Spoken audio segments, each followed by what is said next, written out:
Bonjour les enfants, c'est papa. Bienvenue dans le premier podcast de la journée les enfants. Là je me suis réveillé, j'ai l'esprit tellement chaud. Bienvenue à la clinique. Aujourd'hui on va encore dérouler le tapis rouge à quelqu'un qui est une énigme pour nous. C'est Francis Ngannou. Et la question que j'ai envie de vous poser c'est jusqu'où ira Francis Ngannou? Jusqu'où ira Francis Ngannou? Le mec, il est parti de Batié. Le monde est fou. Il y a des success stories, les gars, qui sont vraiment dignes que du continent. Quand tu as un enfant qui est béni de Dieu, ton heure arrive. Reste seulement patient et travaille. Ne reste pas patient sans travailler. Parce que si Francis Ngannou avait attendu son heure au bar, ou bien s'il avait entendu son heure dans les toilettes quelque part, je ne crois pas que son heure serait arrivée. Donc il faut être patient à travailler. Donc il est parti de Batié, les gars. Il creuse le sable, il nage. Eh, Seigneur. On dit que parfois, si tu doutes parfois que les étoiles s'alignent et que les planètes s'alignent, il faut te calmer. Il faut te calmer. Le bonheur est au bout des pistes que vous ne connaissez pas. Il arrive à Paris, sans papier, il travaille, il japs. Bon villageois, il arrive vieux. Il arrive vieux. C'est même pas que le gars est arrivé à 15 ans ou 16 ans. Le gars arrive que tout le Ntouba, et tout le hachou, et tout le cuit, et tout le okra, ça a tout rempli partout. Le yaourt ne passe pas là-dedans. Les vitamines ne passent pas là-dedans. Tout ce qu'on vend là, les fromages, les beurres, les machins, ça ne passe pas. Le gars arrive, la bouche, rien ne passe. Il affronte. Il affronte. Première chose, il arrive en France, il met à genoux le MMA français. Son frère camerounais, Fernand Lopez, veut lui amener les Camerounais. Il lui dit que grand frère, je ne suis pas venu m'arrêter ici chez toi. Si tu es là pour me perdre le temps, laisse-moi, je passe. Le grand Fernand Lopez lui dit que c'est moi qui t'ai amené ici, tu veux m'embrouiller. Ngannou lui dit que mets-toi sur le côté, laisse-moi, je passe. Le grand frère le regarde comme ça, il dit que mais le petit ici, c'est toujours l'insolence comme ça, c'est sur les muscles que tu comptes. Ngannou lui dit que laisse ça et va aller au States. Et je suis arrivé à ton niveau là, et quoi que si il va aller plus loin, il faut que je te laisse. Donc le gars lui dit que moi qui t'ai mis en haut, Ngannou lui dit que tu m'as mis en haut, mais à ce niveau aussi. Le gars traverse, il arrive aux États-Unis, il plie le MMA américain. Il plie le MMA américain et il entre dans le showbiz. C'est là où tout le show commence. Donc tout le reste que je vous parlais avant la série, Ngannou parle de Batié fini dans Fast and Furious, à côté de Vince Diesel, à côté de Tyrese, à côté de Jadakis, à côté de Ludacris. Il parle de Batié depuis la carrière de Sabre, il vient finir à côté de Vince Diesel, à côté de Rock. Je reste comme ça et dis, le gars, il va aller où? Il sort de l'UFC. Il relève le PFL, seul, avec ses deux mains. Il donne 2 millions de dollars à tout le monde qui va lutter contre lui, même si tu perds. Même si tu perds. Les gars, vous savez, vous ne pouvez pas être grand si vous ne reconnaissez pas la grandeur. La grandeur se résume en de grandes choses. En de grandes choses. Partir de l'UFC, arriver au PFL et monter les enjeux du PFL à ce niveau-là. On est passé au business maintenant. C'est-à-dire qu'on est quitté de Ngannou le musclé à Ngannou le businessman.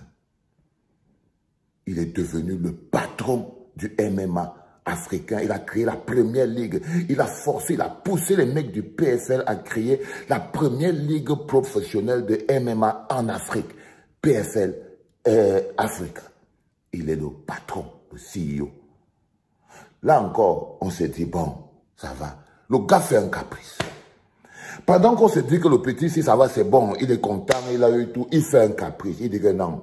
Lui, il voulait toujours boxer depuis. Lui, depuis, en fait, son truc, c'est la boxe. C'est-à-dire que pendant quoi que Ngannou a déjà tout eu, quand tu viens de Batié, tu dis, ça, tu peux quand même t'arrêter. Le gars dit que non. En fait, à la base, lui ne venait pas faire le MMA. Lui, il venait faire la boxe. Lui, il venait faire la boxe. Et là où il est là, même quoi faire, il doit boxer. Quand il a vu tous les gars qui japsent, il dit qu'il peut les japser tous. Les enfants. Il a réussi à avoir un contrat qui lui permet de mener sa lutte MMA, se faire son fric et de boxer. Ça encore, tu peux te dire, bon, boxer c'est businessman. Avec qui il va boxer? Contre qui il va boxer? Il choisit le numéro 1. Il réussit à plier les conditions du numéro 1. Tyson Fury a ses propres conditions. Il réussit à dire à Tyson Fury que là où tu me vois là, frère, à moins que tu n'aies peur que je te bastonne bien, hein, mais il n'y a aucun souci. Je suis prêt à partir avec toi à terre. Il a réussi avec le business, avec le mental, avec l'énergie. Il a réussi à plier une entité qui n'existait pas encore, un mélange de MMA et de boxe. C'est-à-dire que dès qu'il quitte du MMA ici, il va à la boxe. Les gens disaient non, ça ne va pas marcher, il ne va pas s'en sortir. Quelques mois après, l'annonce tombe. C'est-à-dire que pendant que les gens bavardent dehors, lui, il travaille derrière. L'annonce tombe. L'annonce tombe. Boum. Qu'est-ce qui se passe? On dit que non. Tyson Fury accepte de se battre contre Francis Ngannou en Arabie Saoudite. Les milliards commencent encore à tomber. Les milliards commencent encore à tomber. Le petit, les yeux commencent encore à briller. Encore une autre victoire. Ça veut dire qu'aujourd'hui, il est dans le PFL. Il fait sa boxe. Il va aussi au MMA. Et quand il va boxer, il boxe contre le meilleur en ce moment pour être le mec le plus méchant de la planète. Ah, frérot. Même si parfois tu m'énerves, tu vois, je ne peux pas m'empêcher de voir cette grandeur et de la partager parce que la clinique est très amoureuse de la grandeur. Quand la clinique voit quelque chose qui est grand, la clinique ne peut pas s'arrêter. Parce que la clinique, c'est aussi la promotion des valeurs et la promotion de la grandeur. Et la promotion de la grandeur. Et ce que tu fais, Ngannou, est tellement extraordinaire, bro. Moi, je suis totalement scié. Il n'y a pas 5 personnes, 5 êtres humains sur cette planète Terre qui ont pu faire ou qui sont en train de faire dans le domaine du sport ce que Francis Ngannou fait.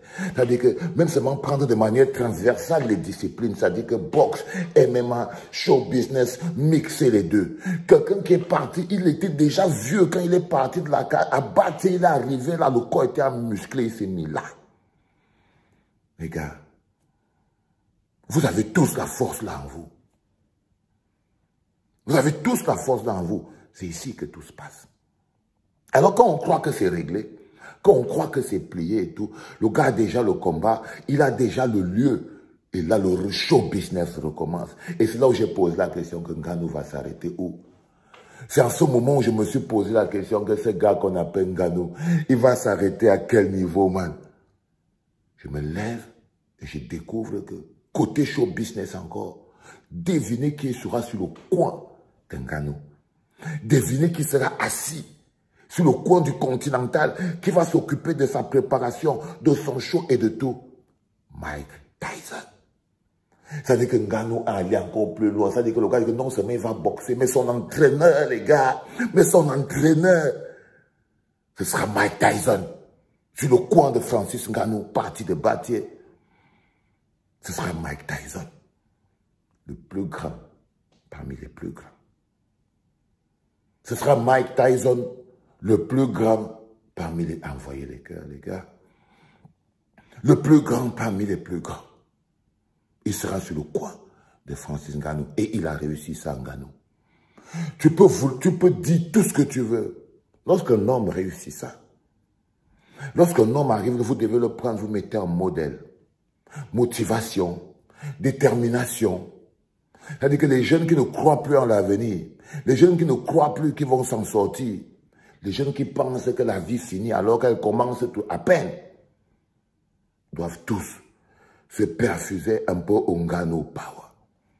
C'est très important. Donc, il sera en août et ce sera extraordinaire. Arabie Saoudite, Francis Ngannou contre Tyson Fury, frérot, on sera tous réveillés. Ne t'inquiète pas. On sera tous réveillés. Personne n'a le droit d'être fâché contre toi, cousin.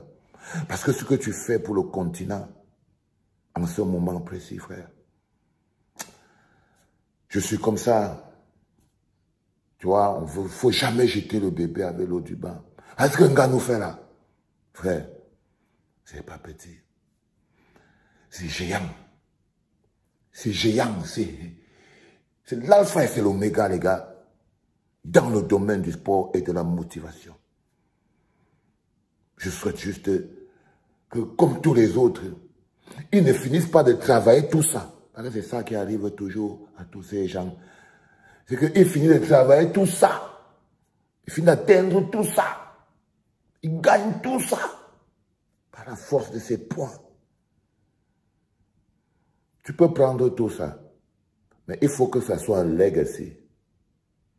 Il faut que ce soit quelque chose qui aide les jeunes. Il faut que ce soit un héritage. Et généralement, c'est là où les politiciens véreux apparaissent. C'est qu'ils empêchent un gars comme Nganou de donner son legacy. Et ils prennent en route, ils souillent le legacy avec une photo comme celle qu'il est parti prendre avec le petit Francky là-bas, comme un villageois. Hein? C'est-à-dire que quand il finit de faire ça, il finit de faire toute la grandeur là, il vient salir ça en une image, assis comme un gogol, en train d'attendre moi les combien avec la... Ou alors en train de placer comme ça là devant Francky, en train de faire... Il prend tout ça, il vient finir tout ça dans une photo bizarre. Wow, les gars. Écoutez, aujourd'hui, c'est Nganou Day. Mike Tyson. On applaudit pour qui, oh. On applaudit pour le continent. J'adore ce pays. Si vous savez à quel point je vous aime, les gars. Si je pouvais seulement vous aimer, c'est tout, sans rien. Just love you, people. Just love you, my people. Just love you. Mais bon, love you guys. Il sera sur le coin de Francis Ngannou, allait écrire ça sur les templates et les tablettes du monde entier. Il était parti de Bâtier. Il est venu changer la face du sport.